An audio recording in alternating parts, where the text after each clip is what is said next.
And I'd like to introduce our first speaker this morning, who is Nicholas, known as Niko Perez. He's the program manager of free expression and education at PEN America.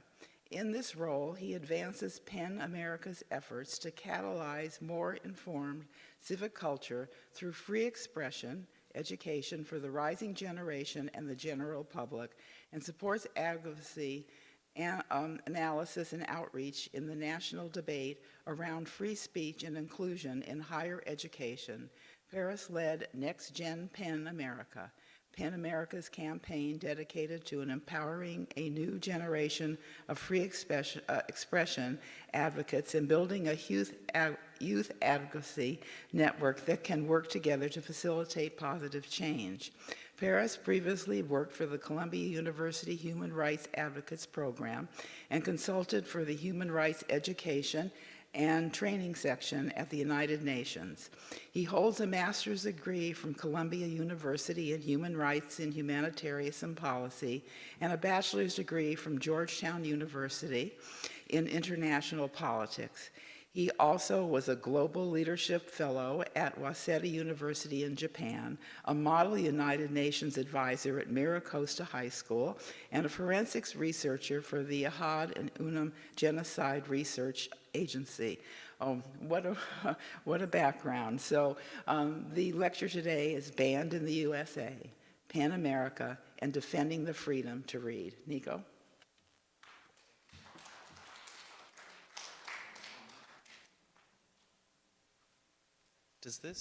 Can I move this? Okay, let's see. Awesome. Okay, cool. Hi there, good morning. Thank you so much for having me, everybody. And thank you so much for the introduction. My name is Niko Perez. He, him, I am Free Expression and Education Program Manager at PEN America. I'm an LA native, but I've worked for PEN America in our New York-based office for the past 5 years. And I'm super excited to be with you today. To highlight from my background too, whenever I enter a beautiful space like this and whenever I'm speaking with members of the Jewish community, I always love to share how I'm not Jewish myself, but I studied at Georgetown. I was in the Center for Jewish Civilization there and had the opportunity to study with Father Patrick Dubois. I'm not sure if folks might have heard or have maybe read his work on the Holocaust by bullets. He is essentially one of the lead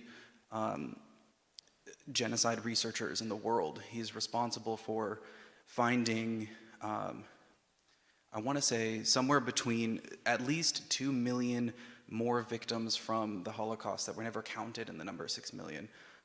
It's a very, very unfortunate, very dark kind of corner of history that not a lot of people know about and read about. And so I had the opportunity to study with him and to travel to Ukraine, Poland, and Belarus to participate in some of the forensic investigations with him. And it's really, really quite extraordinary because with things like the Shoah, I think there are a lot of people who feel like we know everything and we know what happened, but to see in reality, right, to visit parts of Eastern Europe where there are mass graves, for example, that have not been visited since the time atrocities were committed and that were never counted, and the traditional Jewish burial rites were never granted, right, or delivered.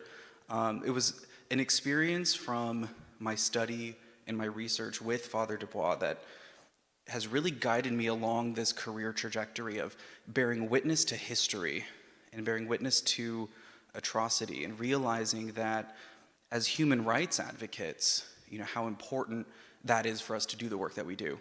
And so from that work, I also derived an interest in the importance of memory and the importance of historical recognition. And so it's kind of an interesting connection to the presentation that I'm going to share with you today, because what we're seeing around the country are a lot of efforts to restrict education, restrict access to literature, and I reflect on my experience and my training with Father Dubois often of just the impacts when you erase history, when you erase stories, right? What that can do to cultures and societies. And so I've developed that sensitivity that I feel like when we look at some of these things that are happening around the country, I welcome you to reflect on this with me of how can we all, bear witness? How can we all make spaces for these stories so they're not forgotten? Even if it's stories about people we disagree with, people who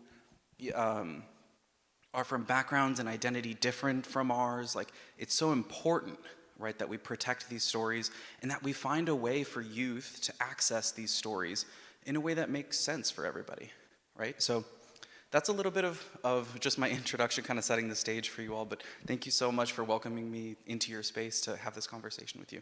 I'm gonna do it also a little workshop-y too, so you're gonna have some opportunities to turn and talk and wrestle with some of the questions we wrestle with at Penn.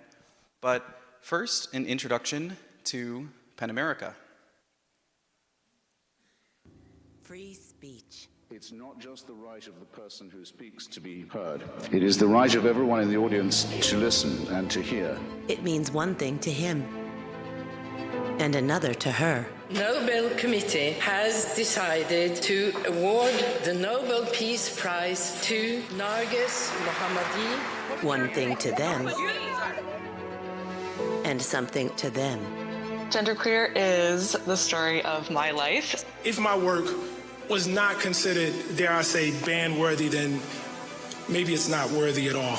If you're writing about race, if you're writing about sex and gender, then you want to chopping block. Freedom to imagine and to write is held as a paramount value, and that is what we are about at Penn America.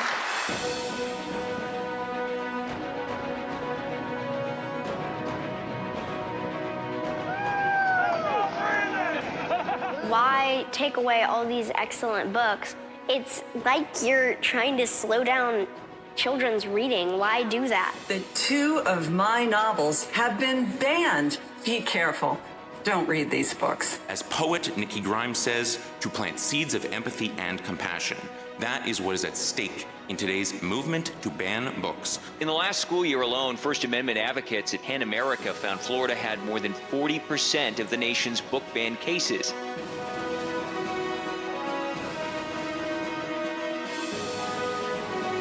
A growing number of states placing restrictions on what students learn about race, gender, and bias. I was given dismissal papers the same day that the state of Tennessee passed their anti-CRT bill. Does it mean we can't teach about Jim Crow? Does that mean we can't teach about Martin Luther King? What does it mean? Restrict or penalize conversations about gender and sexual orientation are being considered right now in 9 states. No restrictions on the content of speech. A lot of our work at Penn America is speaking to a rising generation of young people and students and explaining that they have a stake in free speech. These are the rights that kind of make possible the life that you want to lead. A USC professor confronted students at a protest last week for Palestinian lives and is now on leave. For over 100 years, Penn America has defended free expression worldwide. I think stories can tell truths. I think stories can illuminate things that histories can't tell us. You know who never needed convincing about the power of storytelling? Enemies of stories. It's in your hands. The future is yours. Don't screw it up. So that's a little bit about Penn America if you haven't heard of us before. Oh, apologies. So that's a little bit about Penn America if you haven't heard of us before. We work on a lot of different things. Our main mission is to defend the freedom of expression, right? And so that means so many different things. It means book bans. It also means educational censorship. It also means free speech on college campuses. It also means helping writers, artists, activists, journalists around the world who have been wrongly imprisoned or faced other issues for their expression. So we work on a lot of different things, and my role at Penn has always been about trying to activate younger folks, typically high school, college, occasionally graduate level folks, in kind of our learning and advocacy process. And so one of the cool facts about Penn is we're one of the first human rights organizations in the world, technically. And we go back over 100 years. So 1922 is when Penn America was established. 1921 was when Penn International was established. So the year before, we basically were, in 1921, the Penn Club started in London, and then an American chapter formed the year following. And now we are part of an international network, Penn International, that has centers in every country in the world, essentially. And so just like there's a Penn America, there's a Penn Argentina, a Penn France, then there are also Penn centers who are operating in exile because of the repressive conditions of the countries that they're in. Penn Belarus, for example, was pushed out of the country due to repression there a couple of years ago. So just an example of some of the international work that we do. 1948 is where we derive our charter from. And I think this is always really interesting because what do we know about the year 1948, right? Emerging out of World War II, the horrors of everything that happened during World War II, and the establishment of the United Nations, the signing of the UN Charter, right? Penn also derives its charter and its guidance from that history. Essentially, we were a group of poets, essayists, and novelists, so that's the PEN. And so in the 40s, the poets, essayists, and novelists came together and thought, the UN is chartering itself, other organizations are doing this kind of self-reflection and trying to figure out what their values are going to be for the next century. What are ours? And so here's what they came up with that lives and rings very, very true even to this day, right? And that's not only to oppose any suppression of free expression, but also working to dispel all hatreds and opposing evils of a free press as mendacious publication, deliberate falsehood, and distortion of facts for political and personal ends.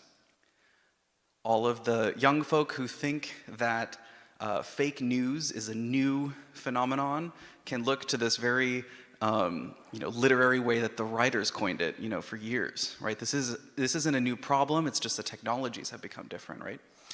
So it's interesting. This is a little bit about our history and our work.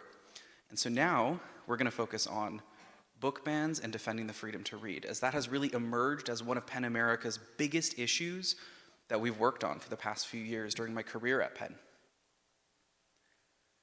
So I'm going to front load some of the biggest questions that our country is wrestling with, that Penn is wrestling with, and we're going to do a little turn and talk. This is going to be a welcoming space for ideas, for friendly disagreement, and we will all agree we don't have answers to all of these different questions, but I want to welcome you into the dialogue. And so first, I'm going to throw this big question at you, okay? Should schools allow all kids of all ages to access all books? So I'm putting you at the very extreme. Go ahead and take a minute to yourselves to turn and talk, and we'll regroup in about a minute, okay?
All right.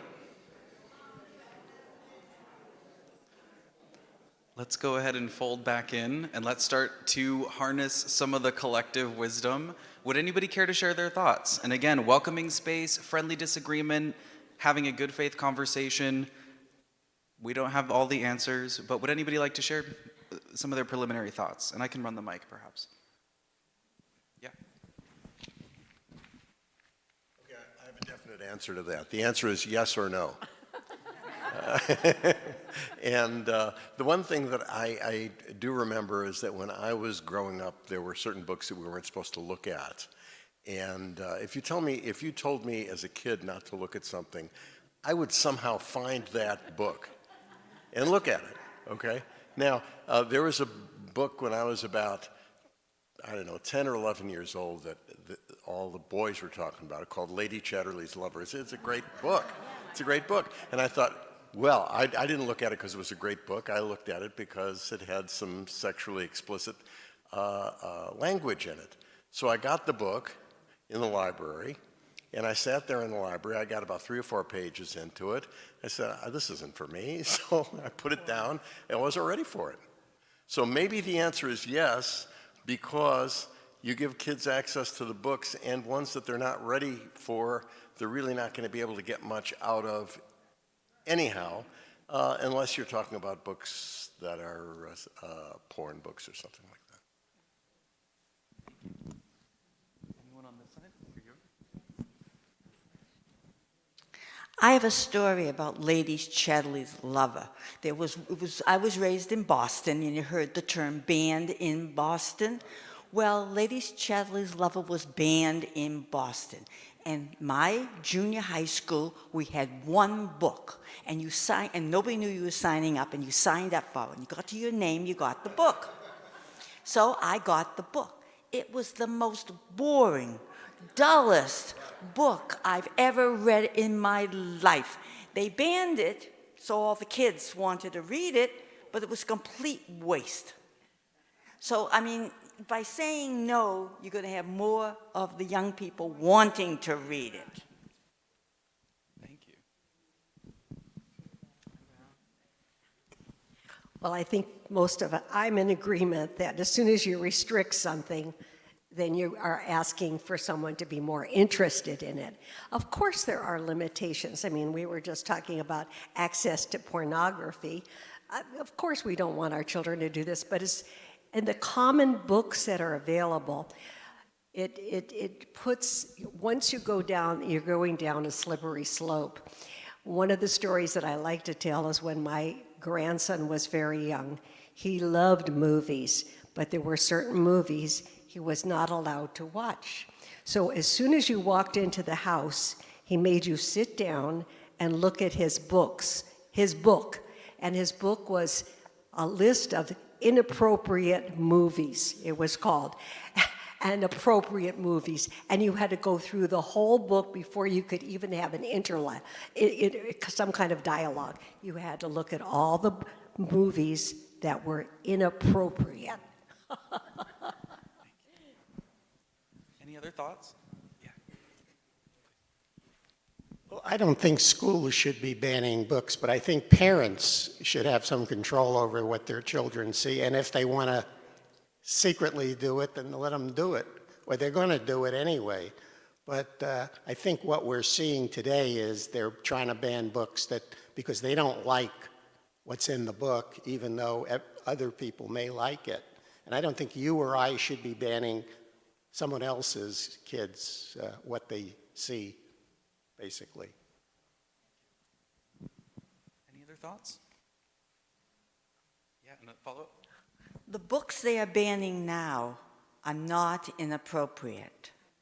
My favorite child's book is about a true story about 2 penguins in New York Zoo who adopted an egg. That was banned in the South because the 2 penguins were probably gay. But the point I'm making is the government and the schools have no right to ban books at all. Parents decide what's for their children, nobody else.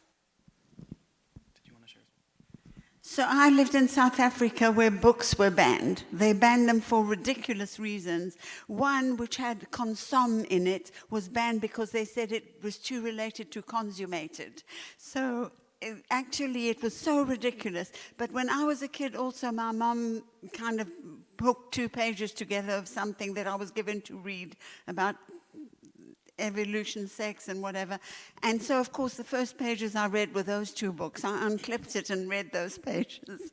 But when the book Let No Man Write My Epitaph came out, and the other one was, there were 2, it was a sequence.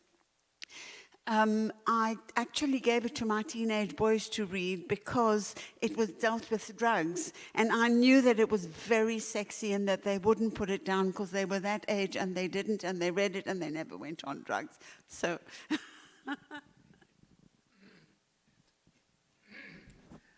I was born in Hungary, which of course bans a lot of books, but only political books. So I was one of those kids who, instead of reading the books from the school, I went to the library. And very young, I read, if you know what Boccaccio is about, it's a religious book on what the priests and basically what the priests were doing behind the scenes. My comment today, I think I visited bookstores today, and what I'm seeing is in the classic section, which very few people actually look at, all kind of white labels saying that this book is barred for this reason, that book is barred for that reason. These are all classic authors. Dostoevsky, barred. You name, which I was raised up with, they're all barred for one reason or another. So I'm very against barring books.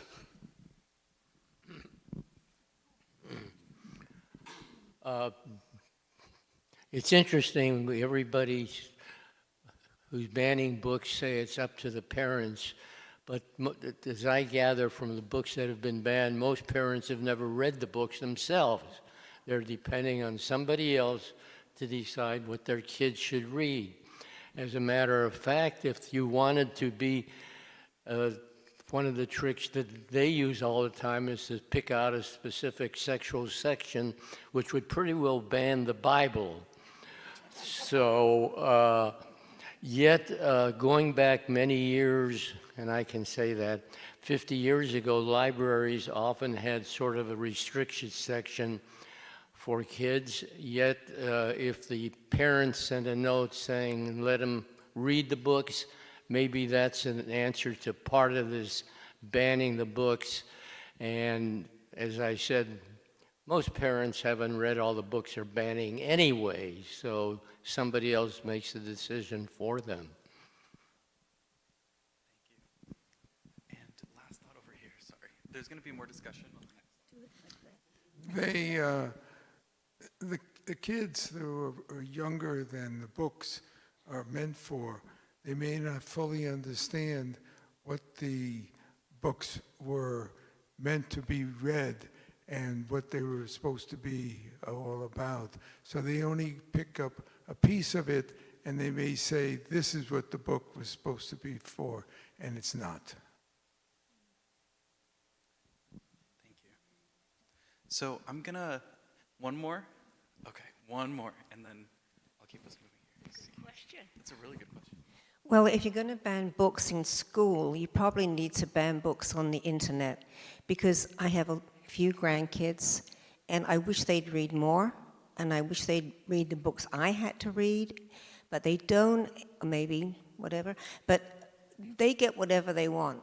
Internet, social media, you can ban all you want, you can say they are going to get what they want, and they can easily get it from their friends. So you shouldn't, no, don't ban books, no.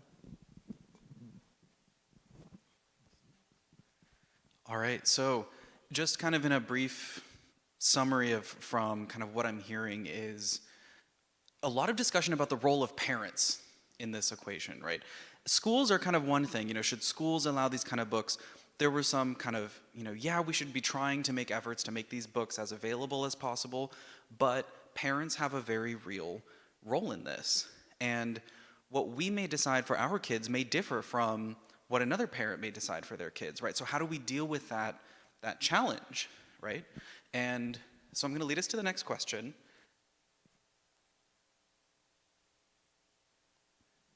Who should decide, right? Who should make this say? So I want us to think about the schools more specifically, because I think parents, we talked a lot about the parent roles, but the main challenge we're facing in the United States is the role of public education and public schools. So reflecting more on that conversation, we'll do another turn and talk, okay? And I want you to think, again, about that former question, where should public schools kind of draw the line? And then who should be involved, or who should have a say in that process of where the line is drawn for everybody? Go ahead and turn and talk for another minute or so, and then I'll regroup.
All right. Let's add more to the conversation. Yes, please. Sure. Is very general. If it's Georgia or New York City, it's going to be a whole different ballgame. So the types of books will depend on where we're talking about. So who should have a say? It's the educational system. And yes, community should be part of it if it's relevant to where the location is. To me, it's a very general question. And we were just talking about it. I have a granddaughter who lives in a rural part of Texas. And compared to us in Encino, oh my gosh. Yeah. So that's really, it's hard. It's hard. It's not an easy question. Absolutely. Okay, well, the working word here is cannot instead of should not, because schools have to make a decision about what kids should read. They should read some Shakespeare, and they should read, I think they should also read Mark Twain, but that's sort of out of style now because of sensitivities. I think that's totally wrong, but at any rate, what they can read, I don't think that it's even possible, as has already been mentioned, for you to tell a kid that they cannot read something because they're going to get it on the internet, or they're going to get it in the library, they're going to get it somewhere. So I still would go with parents, which has already been said. that they should try to make a decision about things that the kids can read, but I think it should be should or should not.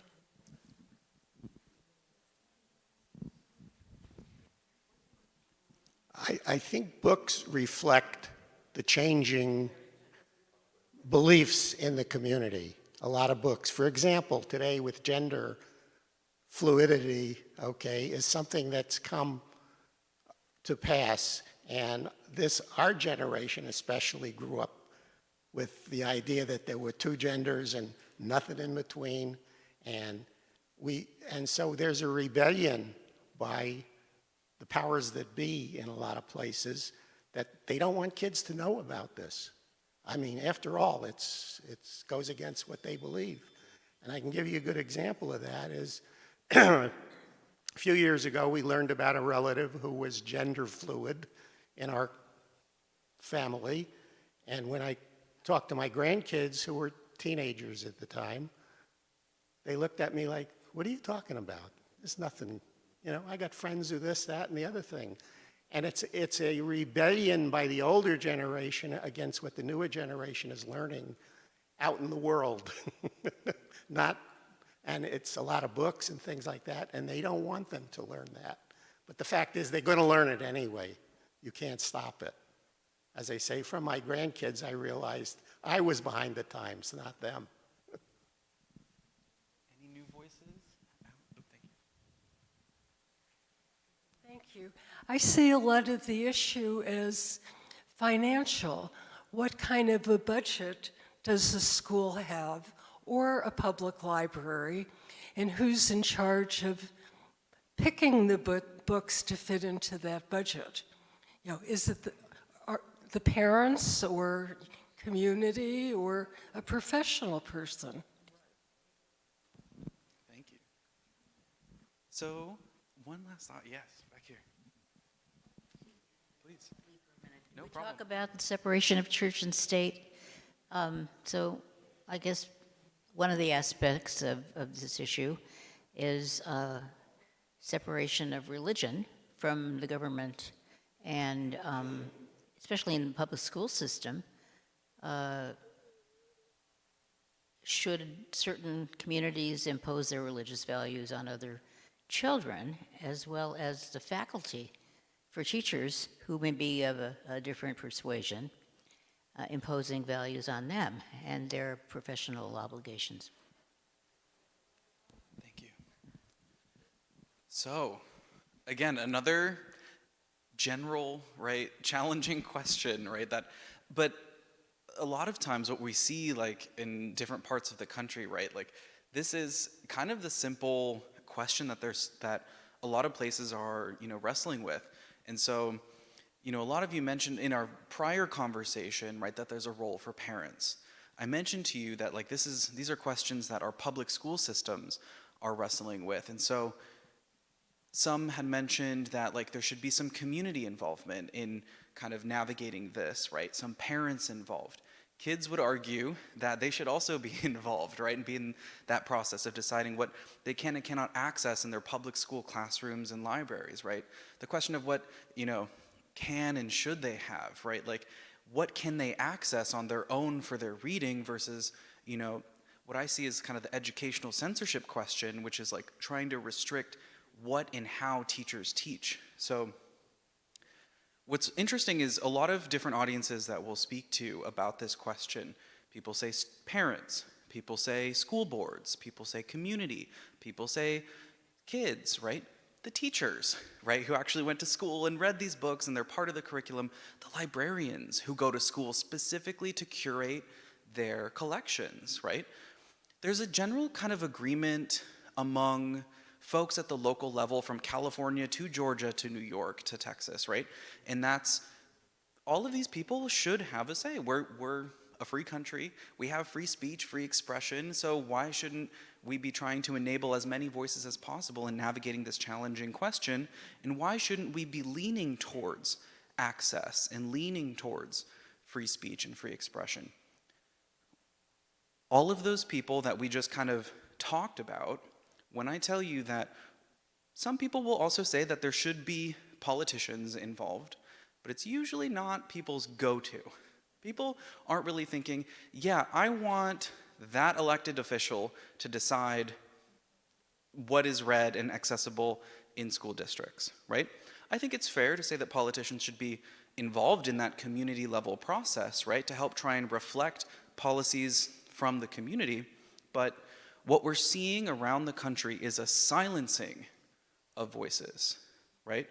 There are community advocates, parental rights groups, as they frame themselves, who have really stepped up their advocacy goals and ambitions to take away access of these different books for different people. And so what we're seeing is politicians running on platforms now for school boards and for local level positions with these goals of inserting themselves at the very beginning of the vetting process for books in schools. So one thing is about this question is this isn't a new question. Wherever you look around the country, schools have systems in place that have been vetting content, making it available to students, purchasing and financing the content, right? This hasn't been an issue schools have faced as severely as now, right? So this has become highly politicized. And what's happening now is, in Yorba Belinda Placentia, for example, in Orange County, so previously the superintendent position in the school board district there was an apolitical position. Most of the members of the school board and they had all never had political party affiliations. They were all part of the community. What they saw though was a new superintendent run on a political party platform and win. And when their party got the supermajority, the 3-2 majority that they needed, they created a whole new process. They rewrote the literary review process for schools that inserted politicians at the very beginning. So what used to happen is a teacher would have a book that they want to introduce to their class, right? They would go to their school board and they would say, "Hi there, I have this book that I would like to introduce to my class. I've done the research on its merits, and I believe that it can really contribute to meeting our standards in this way, and it's been proven successful in these ways, and I would like to introduce it for testing," right? The school board would approve it for testing. The teacher would take the book to the schools, deliver lessons based on the book with a community observer, with someone from the school board present to, again, kind of weigh the merits of it. Then they would take the results from that learning back to the school board. There would be an open community session where the teacher would share kind of the learning and the learning outcomes achievements. And then it would go back to the school board to approve or not to be introduced into the curricula. So that's a whole process. Kind of boring, right? That whole process that used to have to go through to introduce a thing. What is now the case in Yorba Belinda Placentia is before that teacher can do anything with the book, introduce it to the school for testing, the superintendent and the school board can veto it so that the book is never introduced. So New York, Georgia, Texas, Florida, where 40% of book bans are happening, book banning looks different. It's happening coast to coast, and it's happening in different ways, okay? This is the California flavor of it. But the Florida flavor is a lot more outright. It's a parent coming into Escambia County where they don't have school, where they don't have a student, they don't have a kid in the district, and they are bringing a list of 200 books that was printed out for them by a bill mill, by a political agency, and they're saying these books are pornographic. They are political, they are obscene, and they need to be taken out immediately for all students in the district.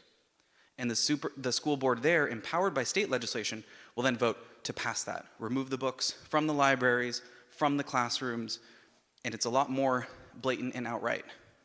So those are the two kind of ends of the spectrum of how Americans are wrestling with this question, right, in different communities. So I have some data now to share with you in discussion about what we're seeing around the world, around the country. Okay, so we talked about it as a community here, and we offered all of our reflections, but here's the issue. Here's how PEN America is leaning into this and has been tracking it. So for the past several years, we have been seeing a massive uptick in book bans in public schools and public classrooms in the United States. PEN America is the only organization that tracks instances of public school classroom and public school library book bans. And we've been issuing reports on these instances for the past few years. There's actually a retired teacher in rural Wisconsin named Taslyn Magnuson, who was tracking these book bans on her own time, okay? And PEN America learned about the work that she was doing tracking these instances and said, this is an issue we seriously care about. Would you work with us? And so Taslyn was then hired onto our team, and they hired a whole Freedom to Read book ban fighting team at PEN America that tracks all of these and issues the reports. Here are some of the findings, okay? In the last few years, PEN America has documented thousands of book bans in public schools across the country. These book bans have largely targeted books about race and racism, books that include LGBTQ+ identities, and books that include sexual experiences. Florida and Texas have led the country in the number of book bans in their state, but they are hardly alone. Since then, we have seen an unprecedented rise in book bans, affecting everything from 1984 to the dictionary. But the most targeted books are the books that are most desperately needed. Books that reflect the lived experience of individuals in our pluralistic society. Books that talk about race and feature characters of color, and books that include LGBTQ+ identities and themes. These are books for young people who have not always seen themselves in books. We hope you will join us in the fight against book bans at pen.org/action. So 10,000 book bans. Okay, seems like a lot, but what does that number mean? How do we contextualize it? I'm gonna move us forward through some of the data, just in case folks have some questions for Q&A. But 10,000 book bans were recorded in the last school year alone. Okay, and if you talk to members of my team like Casey, who just spoke to you, like Taslyn, who I mentioned, there's been growing frustration because they're a small team, and there are so many publicly known book bans now that it's almost becoming impossible to count. Okay, that's how serious this is becoming an issue. About 40% of the books being banned have LGBTQ characters or themes. About 40% have deal with issues of racism and or have racial minority protagonists. And so we were seeing how Florida and Texas currently lead the country in the numbers of book bans, but we're seeing book bans in 41 states, 247 public school districts. How do we define a book ban? It's not one thing. It's not explicitly banning the book and ripping it off the shelf.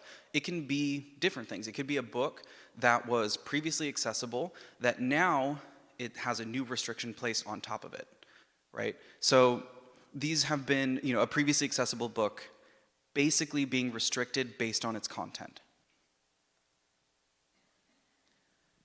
Why are the books being banned? Oftentimes they're dealing with one of these themes.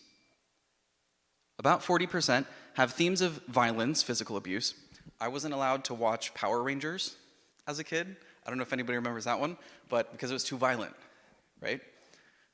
This is still persistent. Some, parents don't necessarily, that's too bloody, that's too violent, Characters of color, themes of race and racism.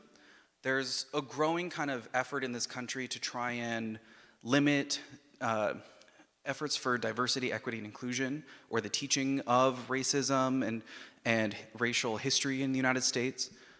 A lot of that is included in this. LGBTQ themes, topics on health and well-being and mental health and mental wellness, that's often being framed as part of a political agenda and therefore shouldn't be in schools. Sexual experiences between characters. We talked about some of this in our examples. This is a common thing people include when they want to, target these books, but sometimes it could be as small as a kiss. It could be as kind of trivial. And then themes of grief and death, right? Difficult books like that to read as well. So who's behind these book bans? So I mentioned these advocacy groups. Moms for Liberty is one of the more prominent advocacy groups that has been pushing for these restrictions on books and educational censorship. So 81% of the book bans that are happening now are happening basically because they are being influenced by these local community groups at the community level. We're also seeing state legislation being passed, predominantly in Florida, Texas, some other places. 63% of the books that are being banned are being supercharged by state legislation empowering local communities to ban the books. And then also, yeah, like I mentioned here, in Florida, Texas, Utah, Missouri, some of the biggest states that are banning books have both of these forces working in tandem, right? Local community groups and a very supportive state legislature that wants to see more restrictions. How are they banning the books? These are some of their methods. They submit these mass challenge forms. Like I mentioned, those lists of 200 books that have all of these different issues with them, take them out. Whether or not you have a student in the district, just bring it to the school board and they'll just yank them all out, right? Instigating incidents at school board meetings, trying to go viral. You're bringing porn in schools and this is, awful. I can't believe you're doing that and corrupting our community. They get that on a soundbite. It gets shared on social media, gets more people angered and active, right? Provocative rhetoric, again, about porn in schools, indoctrination. Your parental rights are being violated with just the presence of these books. So this gives you a sense of how the side who's trying to implement these book bans are organizing. I also like to tell local advocates that there's this website called Book Looks that is often used by Moms for Liberty and other groups like that, that actually started to rate books on what they deem as appropriate and inappropriate. And so a lot of book banning folk will kind of use this as their citation and their resource. If this got a 5 on their scale, so it should be banned, right? It's an example of how they're banning these. Cumulatively, these are some of the most banned titles in the country. Genderqueer, The Bluest Eye, All Boys Aren't Blue, Out of Darkness, Tricks, Looking for Alaska, 13 Reasons Why, Me and Earl and the Dying Girl, Crank, A Court of Mist and Fury. Do you recognize any of these titles? A lot of these are young adult literature, is from typically that genre. But some of them have been around. The Bluest Eye, Toni Morrison, right, is a very, very famous book, and several others. So these are some of the most banned books. These are the states where we're seeing the most bans. Florida, Texas. Is this a southern issue exclusively? No. Pennsylvania, Wisconsin, Utah, California, very, very light orange. We experienced a book ban. Does anybody know where? In Orange County, Temecula banned a book. They banned a book that was supplemental extra credit curricula about the life of Harvey Milk. And basically, there was a member in the community who said Harvey Milk was a pedophile and that his book should be removed from that extra credit course curricula. And that passed in the district, and the book was removed. Governor Gavin Newsom, though, introduced an anti-book ban bill that basically just kind of built on existing legislation that made it so that school districts could not do that in that way. But people are finding all these kind of different ways to wiggle around these things. So this was where I wanted to contextualize the number a little bit. So I mentioned how 10,000 books have been banned over the past school year. This is the prior data. I think if I have on the next slide, yeah. So there were 10,000 book bans in the past year. That's more than almost 3 times, right? What we experienced the year prior, which was definitely 3 times, or almost half of the year prior. And so this has been something that is rapidly escalating. This just means that the book banning advocacy groups and folks are getting better at what they're doing, right?